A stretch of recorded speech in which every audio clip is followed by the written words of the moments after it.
Hello friends, welcome to English Fluent, English learning at next level. I am Javed Khan, Hafiz Khan Pathan, presenting you today's topic. Our today's topic is a teenager's prayer. The poet of the poem is J. Morse. It is from Standard 10, subject English, and this poem is prescribed from the board Maharashtra State Board, which is also SSC. Now let's see teenager's prayer. First of all, we will have a complete reading of the poem. After that, we will have explanation. A teenager's prayer. Each day brings new beginnings. Decisions I must make. I am the only one to choose the road that I will take.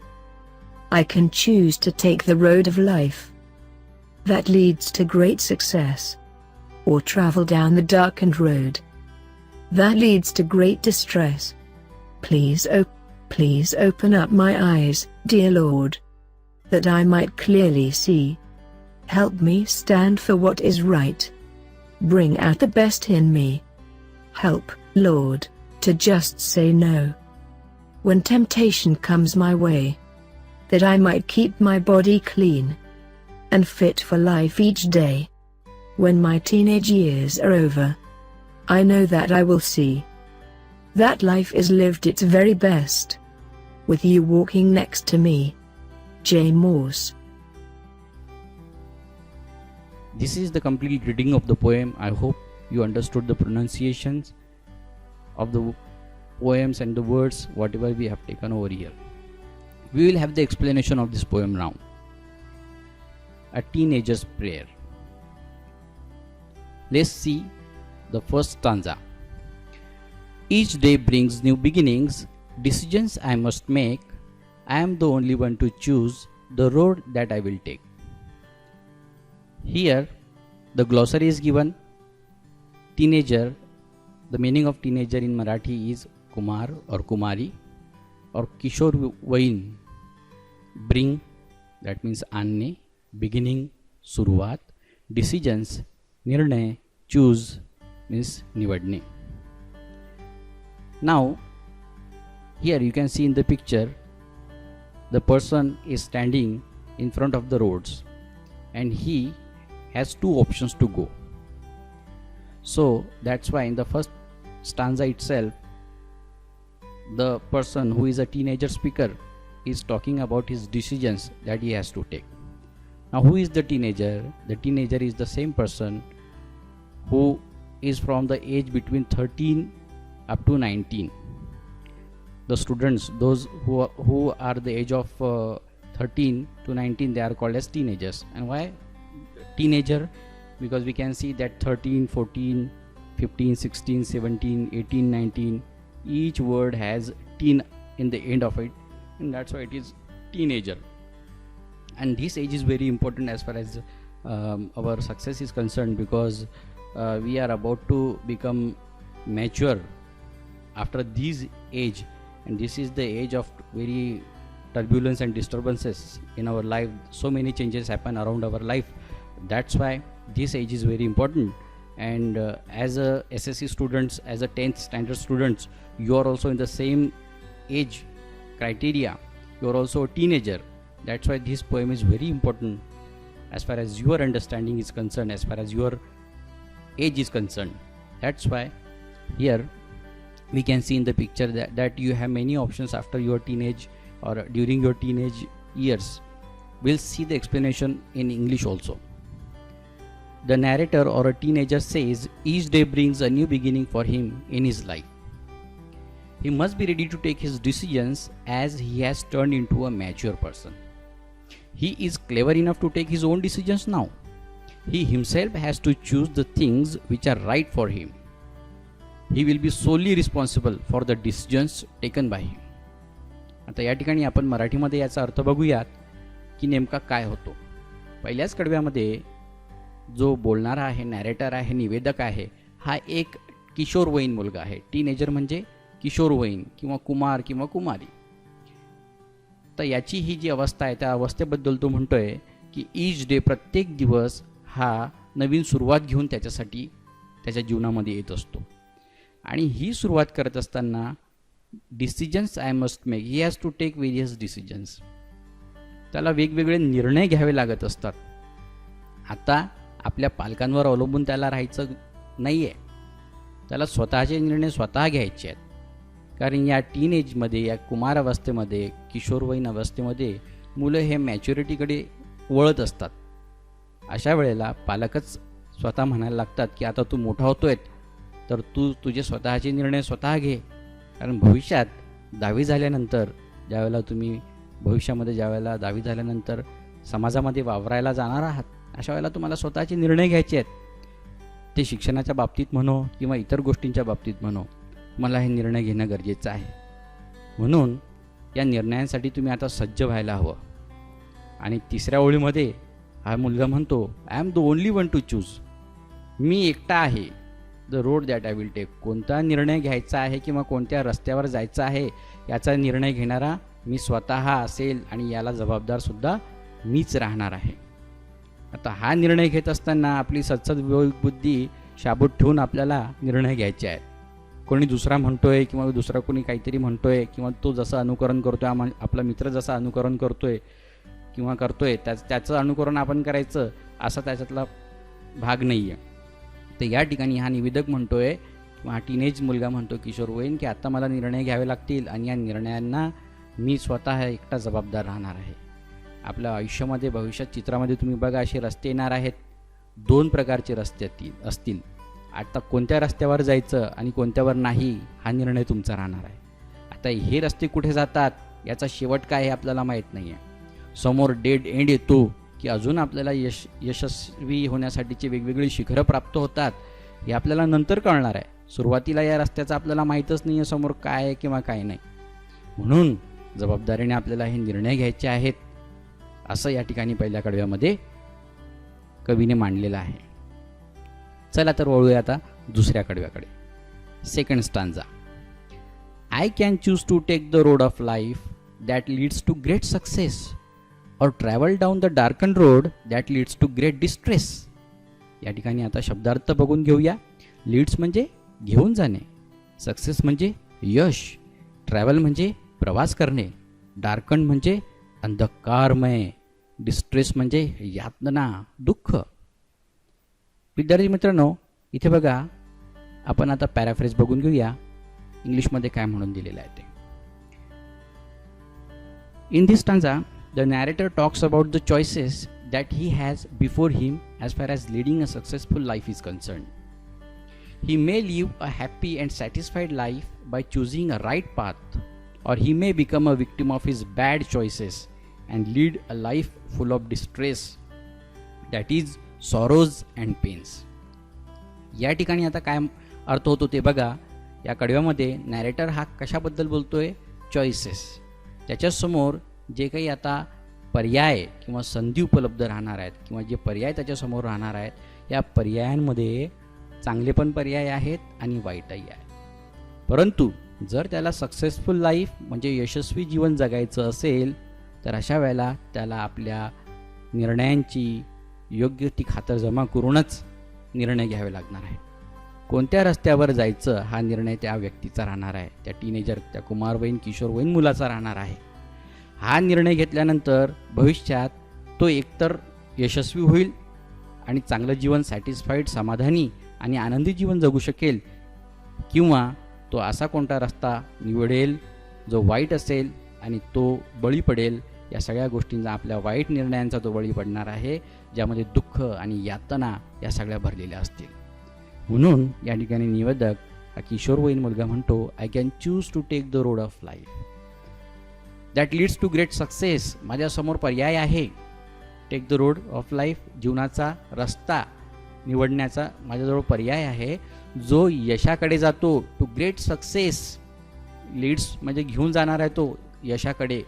और travel down the darken road, किंवा असा सुद्धा पर्याय माझ्यासमोर उपलब्ध आहे जो darken road, अंधकारमय आहे, जो अंधाराकडे घेऊन जाणार आहे, जो मला यातना आणि दुःख देईल. यामध्ये आता टीनेज इयर्समध्ये किशोरवयीन किंवा कुमारावस्थेमध्ये तुम्हाला माहीत असेल, विद्यार्थी वेगवेगळ्या व्यसनांना किंवा वाईट गोष्टींकडे वळत असतात. आपल्याला त्या गोष्टी हव्याशा वाटतात. त्या वाईट गोष्टींकडे जर तुम्ही वळलात तर आपलं हे किशोरावस्था किंवा ही जी काही कुमारावस्था आहे हे आपली बर्बाद होऊन जाईल आणि भविष्य हे सुद्धा अंधकारमय होईल. तुम्ही चित्रामध्ये बघू शकता. It's the road to success. सक्सेससाठी तुम्हाला काय काय गोष्टींची गरज असते? वेल डिफाईन्ड गोल्स हवेत, सेल्फ प्रेसची गरज आहे, कमिटमेंट हवी, क्लिअर ऑब्जेक्टिव्स असले पाहिजे, राईट अप्रोच असला पाहिजे, डोंट क्विट, सोडायचं नाही, solid foundation and taking action. या सगळ्यांचे अर्थ बघा. वेल डिफाईन्ड गोल्स म्हणजे आपले ध्येय हे निश्चित असले पाहिजे. सेल्फ प्रेज, आपल्याला स्वतःवर विश्वास असला पाहिजे. कमिटमेंट, आपण कोणतीही गोष्ट करणार आहोत याच्यावर आपण ठामपणे त्या गोष्टीच्या पाठीमागे लागलो पाहिजे. स्वतःला वचन दिलं पाहिजे की मी हे करणारच. क्लिअर ऑब्जेक्टिव्ह, ध्येय आपले हे अगदी स्पष्ट असले पाहिजे. राईट अप्रोच, योग्य तो आपल्यासमोर अप्रोच दृष्टिकोन असला पाहिजे. आणि डोंट क्विट म्हणजे सोडायचं नाही आहे. कोणतीही ज्या गोष्टीकडे आपण वळणार आहोत, यशाकडे ज्या वेळेला आपण निघालो आहे रस्त्यावर, तर मध्येच सोडून जायचं नाही आहे, शेवटपर्यंत पोचायचं आहे.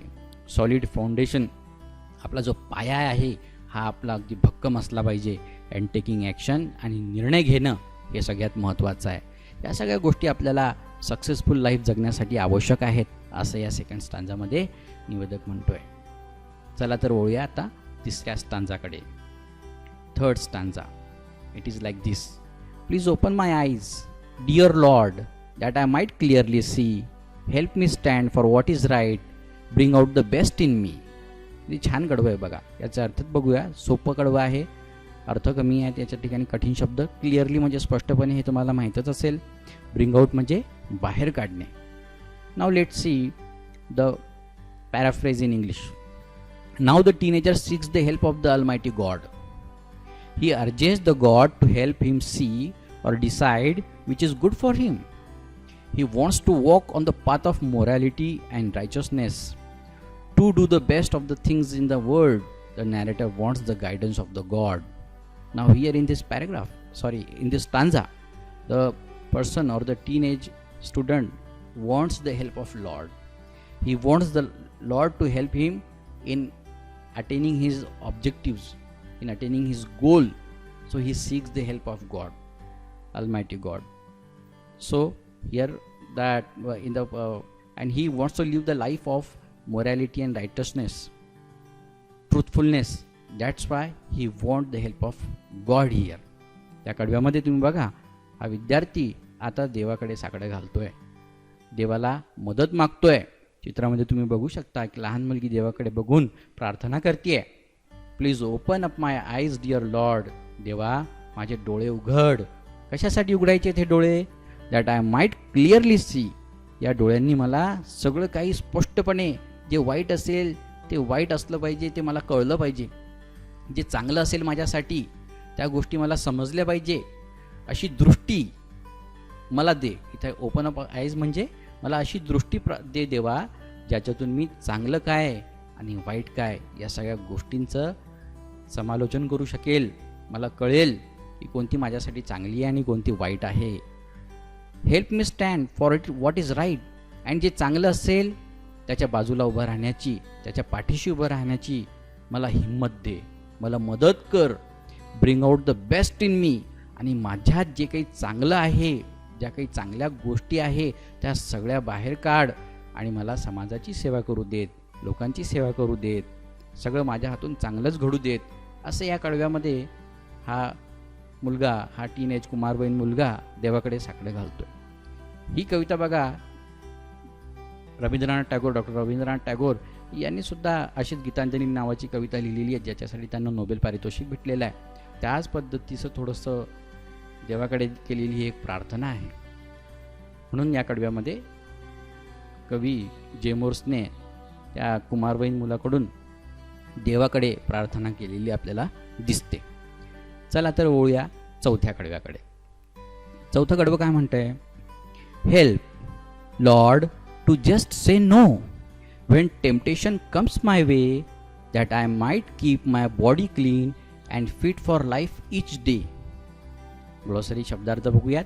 टेम्पटेशन म्हणजे मोह, आकर्षण. कीप क्लीन म्हणजे स्वच्छ ठेवणे. चित्रामध्ये आता बघा तुम्हाला वेगवेगळे आकर्षणं, टेम्पटेशन दिसतील. आपण त्याचं एक्सप्लेनेशन बघणारच आहोत. त्याआधी आपण इंग्लिशची पॅराफ्रेज बघून घेऊयात. The teenager is very much aware about the bad worldly things that can attract him and pollute his body and soul. He once again wants the help of the God to keep himself safe from the various addictions shown in the picture. If one wants to live healthy and happy life, one must keep oneself away from such addictions. या ठिकाणी काय म्हणायचं बघा, हा मुलगा जो teenager आहे तो म्हणतोय हेल्प, देवा माझी मदत कर. लॉर्ड म्हणजे देव, परमेश्वर. टू जस्ट से नो, मला नाही म्हणायला मदत कर. कोणत्या गोष्टीला नाही म्हणायचं आहे? When temptation comes my way. Temptation म्हणजे मोह, आकर्षण. काही वाईट गोष्टींचं आकर्षण किंवा मोह जर मला होत असेल तर अशा गोष्टींना मला नाही म्हणायची मला सवय दे किंवा मला मदत कर. कारण या मोहापायी, या आकर्षणापायी मी माझं आयुष्य बर्बाद करू शकतो. तुम्ही चित्रामध्ये बघू शकता वेगवेगळ्या पद्धतीचे आकर्षण किंवा मोह विद्यार्थ्यांसमोर राहणार आहेत. टीनेजर इयर्समध्ये, कुमारावस्थेमध्ये आपल्याला समाजामध्ये अवतीभोवती भरपूर गोष्टी आकर्षित करत असतात. आपल्याला सिनेमाचं वेड लागू शकतं. या ठिकाणी चित्रामध्ये तुम्ही बघू शकता. आपल्याला टी व्हीचं वेड लागेल, एखाद्या वेळेला वाईट गोष्टींचं व्यसन लागेल. ते हे सगळे व्यसन, मोबाईलचं व्यसन असेल, गाण्यांचं व्यसन असेल, हे सगळं कम्प्युटरचं व्यसन असेल, या सगळ्या व्यसनांपासून मला परावृत्त ठेवण्याची शक्ती दे. या सगळ्यांना नाही म्हणायची शक्ती दे. कारण जर मी यांच्या पाठीमागे लागलो, या सगळ्या व्यसनांच्या पाठीमागे लागलो, जे सगळे वाईट आहेत, तर अशा वेळेला माझं ध्येय जे आहे ते ध्येय मी कधीच प्राप्त करू शकणार नाही. आणि या गोष्टींमुळे काय होईल? That I might keep my body clean. माझं शरीर हे स्वच्छ राहू शकणार नाही. शरीरासोबत माझा आत्माही हा स्वच्छ राहणार नाही. जर आपण व्यसनाधीन झालोत, सिगारेटच्या, धूम्रपानाच्या किंवा दारूच्या, वेगवेगळ्या व्यसनांच्या पाठीमागे जर आपण लागलोत, मोबाईलच्या गेम्सच्या पाठीमागे लागलोत, तर आपण आपलं आयुष्य बर्बाद करून टाकू. आपली बॉडी क्लीन राहणार नाही. आपलं आरोग्यावर याचा परिणाम होईल. म्हणून मला जर भविष्यात and fit for life is day, प्रत्येक दिवसासाठी जर मला फिट राहायचं असेल, हेल्दी राहायचं असेल आणि माझी बॉडी क्लीन ठेवायची असेल, म्हणजे माझं शरीर जर स्वच्छ ठेवायचं असेल, निरोगी ठेवायचं असेल, तर मला या सगळ्या टेम्पटेशन म्हणजे मोहांपासून देवा तू दूर ठेव, परावृत्त ठेव. ही प्रेयर आहे बघा, प्रार्थना आहे. देवाकडे केलेली ही प्रार्थना आहे.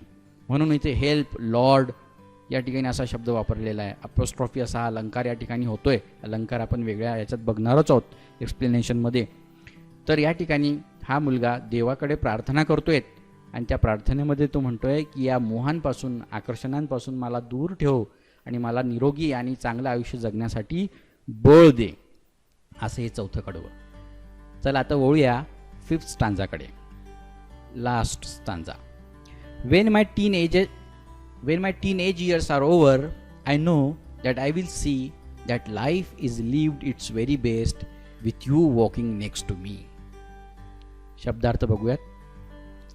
वेन माय टीनेज इयर्स, आता याच्यातले शब्द तुम्हाला माहीतच असेल. टीनेज मी आधीच सांगितलेलं तुम्हाला. टीनेज इयर्स म्हणजे तुमचे 13 ते 19 वर्ष वयातले जे मुलं असतात ना, कुमारावस्थेतील किंवा किशोरवयीन मुलं म्हणतात. नो म्हणजे माहीत असणे. बाकी सगळे शब्द तुम्हाला परिचयाचे आहेत म्हणून शब्दार्थ या ठिकाणी दिलेले नाही आहेत.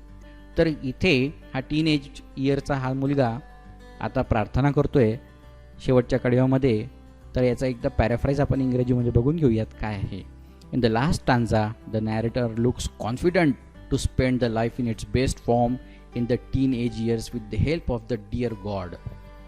It is the belief of the narrator that whenever he or she finds himself or herself in any trouble, the omnipresent God will be with him. या ठिकाणी काही शब्द तुम्हाला अडतील पॅराफ्रेजमध्ये, ते आपण बघून घेऊयात. इन द लास्ट स्टांजा, शेवटच्या कडव्यामध्ये, द नॅरेटर लुक्स कॉन्फिडंट.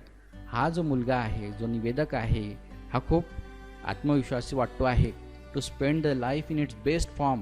आपलं आयुष्य जे आहे आता समोरचं, हे तो चांगल्या पद्धतीने जगू शकेल याचा त्याला अभिमान आहे किंवा याचा त्याला कॉन्फिडंट आहे. तो तितका त्याबद्दल कॉन्फिडंट आहे. आणि या टीनेजर्स इयर्समध्ये त्याला मदत कोणाची लाभते आहे? The help of the dear God. या डिअर गॉड आपल्या परमेश्वराची साथ लाभल्यानंतर त्याला चांगलं आयुष्य तो जगणारच आहे असा विश्वास, कॉन्फिडन्स त्याला आहे. म्हणून असं या ठिकाणी तो म्हणतोय. And it is the belief of the narrator. आणि या निवेदकाचा विश्वास असा आहे दॅट व्हेनेवर, जेव्हा केव्हा he or she finds himself or herself in any trouble, कोणतीही समस्या ज्या वेळेला भविष्यामध्ये त्यांच्या जीवनामध्ये येणार आहे, तर या समस्येच्या वेळेला the omnipresent God, omnipresent म्हणजे सर्व ठिकाणी उपलब्ध, सर्व ठिकाणी उपस्थित असलेला omnipresent God will be with him. ह्या परमेश्वराची साथ त्याला नेहमी लाभणार आहे. त्या चित्रामध्ये तुम्ही बघू शकतात की इकडे एक व्यक्ती आणि दुसरीकडे दुसऱ्या व्यक्तींचे पावलं दिसत आहेत. तर सोबत देवसुद्धा किंवा परमेश्वरसुद्धा माझ्यासोबत चालणार आहे असा विश्वास या व्यक्तीला आहे किंवा या निवेदकाला, या टीनेज कुमारवयीन मुलाला आहे की when my teen age years are over, माझी ज्या वेळेला टीनेज ही जी माझी वादळी अशांततेची वेळ आहे, ज्यावेळेला मला माझे निर्णय घेण्याची क्षमता मला कळणार नाही, नेमकं काय घडते जगामध्ये हे मला कळणार नाही, वेगवेगळे मोह माझ्या समोर येणार आहेत, अशा वेळेला या सगळ्या 19 वर्षाचा ज्या वेळेला मी प्रौढ व्यक्ती म्हणून समोर येईल, मॅच्युअर पर्सन म्हणून समोर येईल, तर या काळामध्ये I know that I will see that life is lived it's very best, की माझं आयुष्य हे टीनेज इयर्स हे मी खूप चांगल्या पद्धतीने घालवलेले आहेत. हे का घालवू शकलो? With you walking next to me, कारण तू माझ्या बाजूला चालत होता, तू माझ्यासोबत चालत होता देवा. म्हणून हे जे काही दिवस होते यामध्ये मी संयमाने माझ्यावर कंट्रोल करून, नियंत्रण ठेवून मी जगलो आणि चांगलं जीवन जगू शकलो आणि भविष्यात यशस्वी होऊ शकलो असा त्याला विश्वास या व्यक्तीला आहे. म्हणून ही टीनएजर्स प्रेयर जे मोर्सने लिहिलेली ही कविता जी आहे, ही कुमारवयीन मुलाची प्रार्थना, देवाकडे केलेली ही एक प्रार्थना आहे असं या 5th स्टांजामध्ये आपल्याला दिसते. हे झालं याचं एक्सप्लेनेशन. मला वाटतं तुम्हाला कळलेलंच असेल, समजलं असेल. काही प्रश्न आता याच्या दिलेले आहेत, ते सोडवण्याचा प्रयत्न तुम्ही शेवटी करणार आहात. बघूयात काय प्रश्न आहेत. पहिला प्रश्न आहे, what is the age group of the speaker in the poem. कवितेमध्ये स्पीकर जो निवेदक आहे याचं एज ग्रुप काय आहे, वयोमर्यादा काय दिलेली आहे. टीनेजर्स आहेत तर कोणत्या वयाचे मुलं आहेत ते तुम्हाला इथे सांगायचे आहे. दुसरं आहे, what decisions does the speaker have to take. निवेदकाला कोणते डिसिजन्स म्हणजे निर्णय घ्यावे लागणार आहेत आयुष्यामध्ये. तिसरा प्रश्न आहे, what does each new day bring. प्रत्येक नवीन दिवस काय घेऊन येतो. चौथा प्रश्न आहे, how should one react to temptation. जर टेम्पटेशन म्हणजे मोह जर आलेत आपल्या आयुष्यामध्ये, तर अशा वेळेला मोहांना कशी प्रतिक्रिया, रिॲक्ट म्हणजे प्रतिक्रिया देणे, आपण कशी प्रतिक्रिया दिली गेली पाहिजे. पाचवा प्रश्न आहे, what effect does the speaker wish to see in himself at the end of his teens. आपलं कुमार वय संपून झाल्यानंतर त्याला कोणते इफेक्ट म्हणजे परिणाम आपल्या आयुष्यामध्ये घडवून आणायचे आहेत किंवा दिसू द्यायचे आहेत ते सांगायचं आहे, किंवा काय इच्छा आहे की कसं आयुष्य त्याने घालवावं. आणि 6वा प्रश्न आहे, whose company does the poet wish for in the walk of life. आपल्या आयुष्यामध्ये त्याला कोणाची कंपनी हवी आहे, कोणाची साथ हवी आहे निवेदकाला, असं कवीने म्हटलेलं आहे ते सांगायचं आहे. In what condition does the poet wish to maintain his body. शेवटचा प्रश्न आहे, इन व्हॉट कंडिशन, कोणत्या अवस्थेमध्ये poet wish to maintain his body. जो स्पीकर आहे याला आपलं बॉडी म्हणजे आपलं शरीर कोणत्या स्थितीमध्ये ठेवायचं आहे हे तुम्हाला या ठिकाणी सांगायचं आहे. पूर्ण टीनेज इयर्समध्ये त्याला आपली बॉडी कशी असली पाहिजे, आपलं शरीर कसं असलं पाहिजे असं वाटतं. अशी ही प्रश्न आहेत, 7 प्रश्न. यांची उत्तर देण्याचा आपण प्रयत्न करा. या ठिकाणी आता आपण थांबूयात. I hope you understood the meaning of the poem, whatever the explanation is given in Marathi also. I hope you understood that also. मराठीमध्ये तुम्हाला सुद्धा समजलं असेल. त्या ठिकाणी आपण थांबूयात. Thank you for watching this video. Thank you for watching English Fluent channel, and I request you to like and subscribe our channel on YouTube also. So thank you.